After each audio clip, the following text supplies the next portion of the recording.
जय जगन्नाथ सांग माने वेलकम टू अभ्यास फैमिली। अरे तू ହଁ ଏଗୁରା ସବୁ କଣ?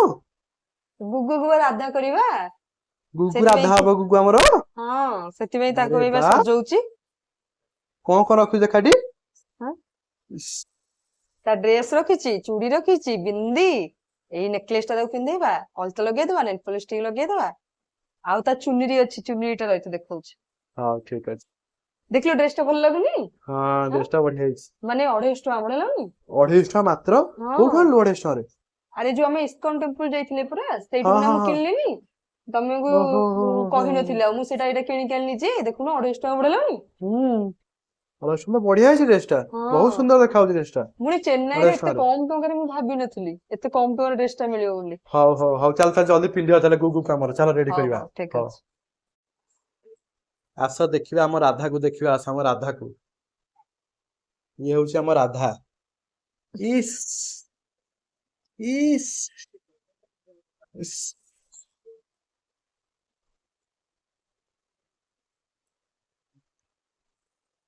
ଇଏ ହଉଛି ଆମ ରାଧା ଦେଖନ୍ତୁ।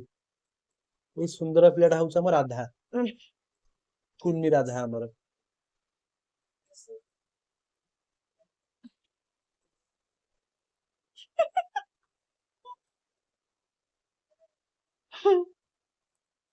ଗୁଗୁ ଦେଖିଲୁ? ଇସ୍।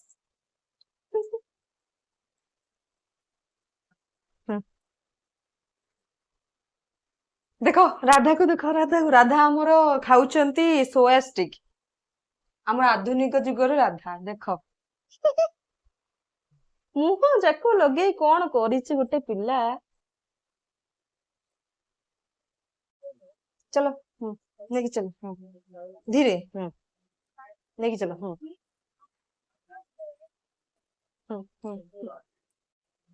ଗୁଗୁ ସୁନ୍ଦର ଦେଖାଯାଉଛି ମୋ ମାମା ତ। ତମର ରାଧା ବେଶରେ ଭାରି କ୍ୟୁଟ ଦେଖାଯାଉଛି ମୋ ଧନ। ଗୁଗୁଲୁ ଏମିତି ଉଡୁଥିବ ରହିଥାଅ। ହଁ। ଗୁଗୁ ହୁଁ।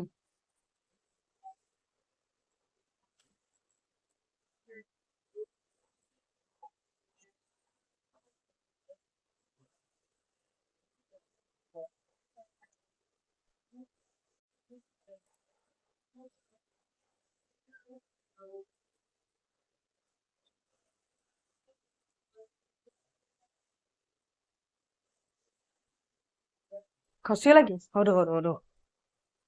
ହେଇଛି ଭଲ ଦେଖାଯାଉଛି? ବହୁତ ସୁନ୍ଦର ଦେଖାଯାଉଛି ଆମ ଗୁଗୁ। ଗୁଗୁ ଏଇଠି ଅନା।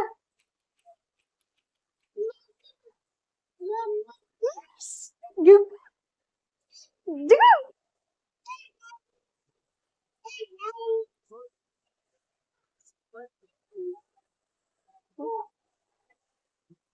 गुगु देखी, मामा देखी। हाँ चलो एठी देखी। सेमती नहीं मामा, सेमती नहीं एमती। हाँ।